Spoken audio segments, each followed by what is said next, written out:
Por favor, senhor, só escuta essa música. Só essa... Depois eu nunca mais incomodo. Era uma tarde quente de quinta-feira, quando ouvi essa voz tímida no saguão do hospital. Eu mal tinha forças para levantar a cabeça. Mas aquela frase foi como um fio puxando meu peito de volta para a superfície. E quando ela colocou o arco sobre as cordas, meu luto latejou de um jeito diferente. Eu não queria estar ali. Nem no hospital, nem na cidade. Nem em mim mesmo. Desde que a Érica morreu, meu mundo desbotou. Tudo era eco. O despertador tocava e eu fingia que dormia. O telefone tocava e eu deixava morrer na primeira chamada. Me chamavam para sair, eu inventava febre. Ou um enterro. Sempre tinha um enterro. Na ala de oncologia, onde eu fazia trabalho voluntário, ninguém sabia o que se passava dentro de mim. Só havia um ex-advogado simpático, que ouvia, que conversava, que servia café. Mas dentro eu era puro nada. A Érica foi meu alicerce. E quando ela se foi, levou a estrutura toda. Naquela quinta-feira fui mais por obrigação do que por vontade. Já fazia 2 semanas que eu mal saía da cama. O psicólogo insistiu. Vai, você prometeu que ia cumprir o mês, fica só 1 hora.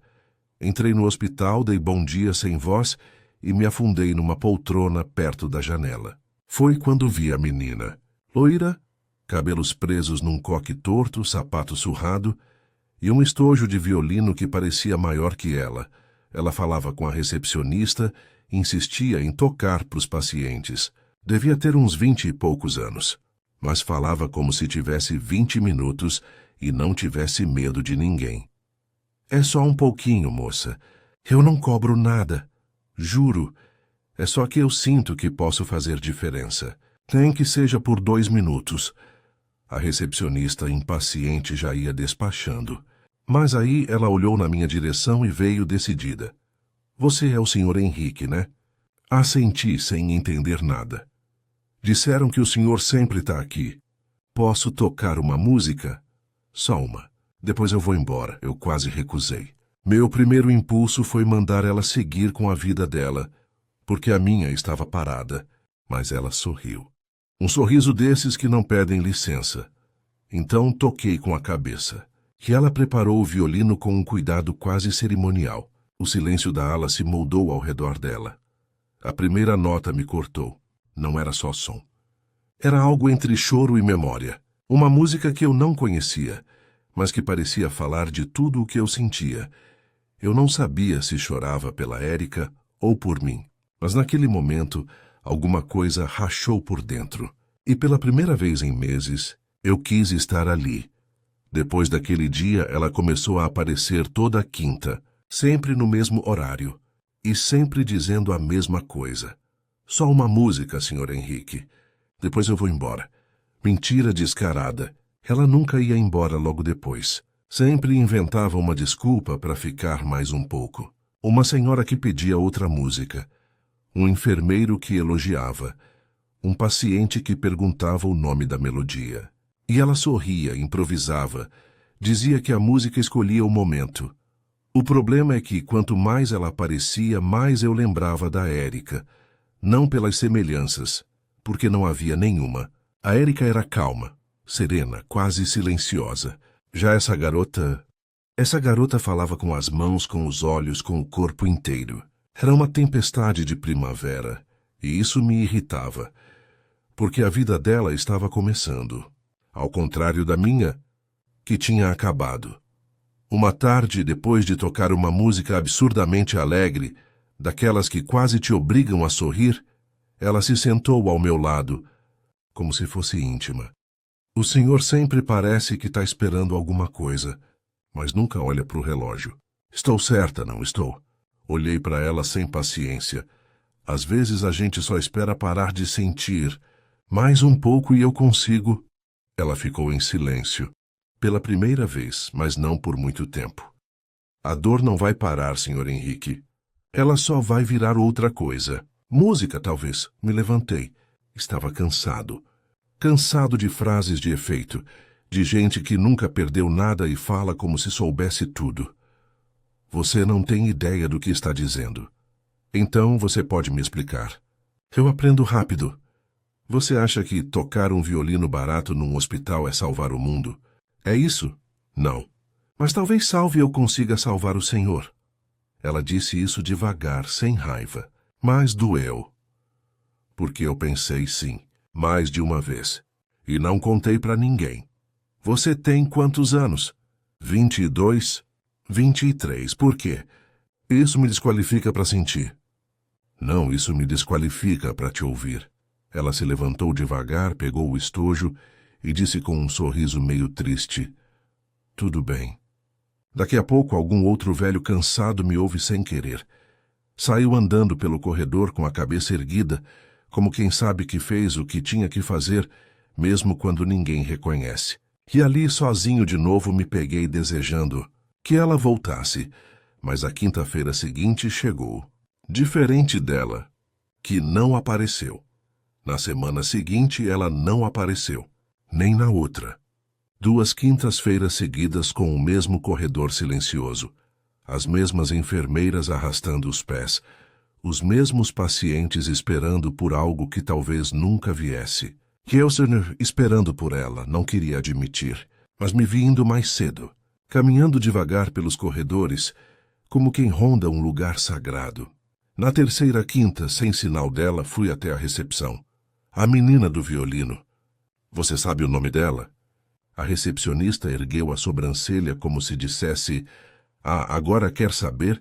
Mas respondeu: Lígia disse que ia parar de vir, que precisava cuidar dela mesma agora. Cuidar? O que ela tem? Não sei. Mas parecia cansada.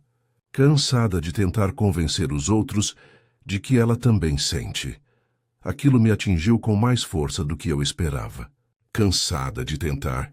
Eu conhecia bem essa sensação. E foi então que entendi. Eu não era o único quebrado naquela história. Na sexta-feira, fui até o conservatório da cidade. Disse que procurava uma violinista jovem chamada Lígia.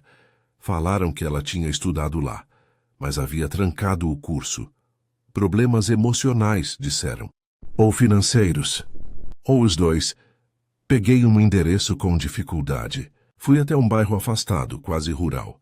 Casa simples, muro descascado. Jardim meio abandonado. Bati palmas, nada, bati de novo. E ouvi passos lentos, hesitantes. Ela abriu o portão com o violino no colo e olheiras profundas. O senhor está perdido? Não. Estou exatamente onde deveria estar. Ela deu uma risada seca, amarga. Quer ouvir mais uma frase bonita sobre superar a dor? Posso inventar umas 10. Não dessa vez, obrigado. Vim pedir desculpas. Ela parou. Encostou o violino na parede. Você veio até aqui. Por isso?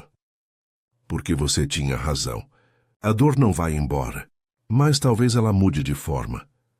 Ela me olhou por um tempo longo, como quem tenta decidir se vale a pena acreditar. Você sabe por que eu toco naquele hospital? Neguei com a cabeça. Meu pai morreu naquela ala. Câncer de pâncreas. Eu tinha 19. Ele não falava mais, mas no último dia ele fez um gesto. Assim, ó. Ela ergueu o dedo indicador imitando um arco deslizando. Ele pediu que eu tocasse. Eu nunca mais parei, porque naquele momento, eu juro que ele sorriu. Fiquei sem palavras, e talvez pela primeira vez em muito tempo, senti que não precisava dizer nada. O silêncio era suficiente. Você tem um violino bom? Não. Esse é o que deu para comprar. Mas ele me obedece. Ela sorriu de novo. Não o sorriso amplo, exagerado. Um sorriso pequeno de quem está se permitindo sentir outra vez. Você tem uma vida inteira, Lígia. Você também tinha. E eu acredito que ainda tenha. Não, eu tinha a Érica. Agora eu só tenho você. Tocando toda quinta-feira. Ela respirou fundo. Sentou-se num degrau. Tirou o violino do estojo e disse: Então senta aí. Na semana de hoje, a quinta-feira chegou mais cedo. E ali, naquele quintal rachado, com um violino desafinado e um céu pesado, a música começou a costurar uma parte de mim que eu achei que nunca mais se remendaria. Não voltei mais ao hospital. E, para falar a verdade, Acho que nunca saí tanto de dentro de mim quanto saí depois que ela apareceu na minha vida. Lígia começou a vir aqui em casa toda quinta.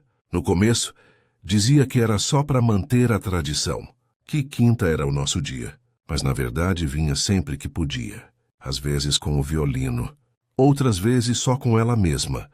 O cabelo preso de qualquer jeito, aquele jeito inquieto de andar, e uma mochila surrada cheia de coisas que pareciam inúteis, mas que ela chamava de essenciais. Tocava no canto da sala, perto da janela, onde o som reverberava bonito.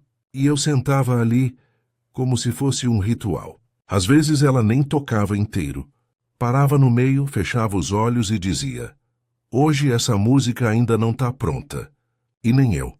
E sorria, um sorriso calmo, como quem não tem mais pressa, nem eu.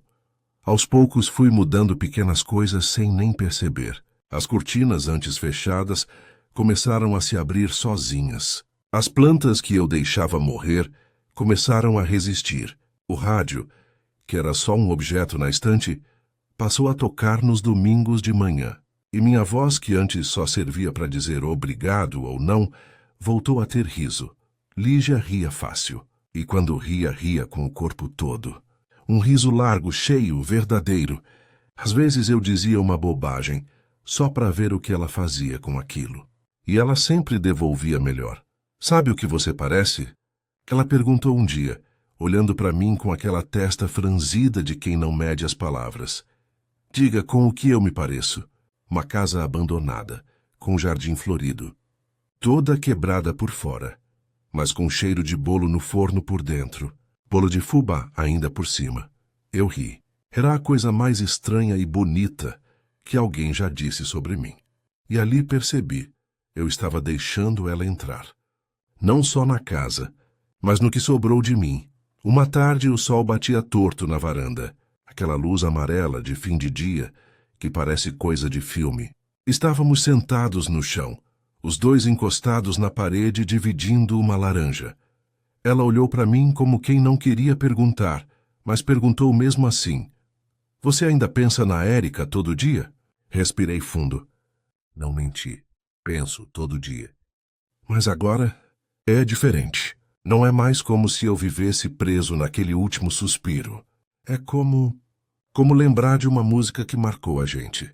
A gente escuta e sente falta às vezes, mas se torna como uma lembrança distante.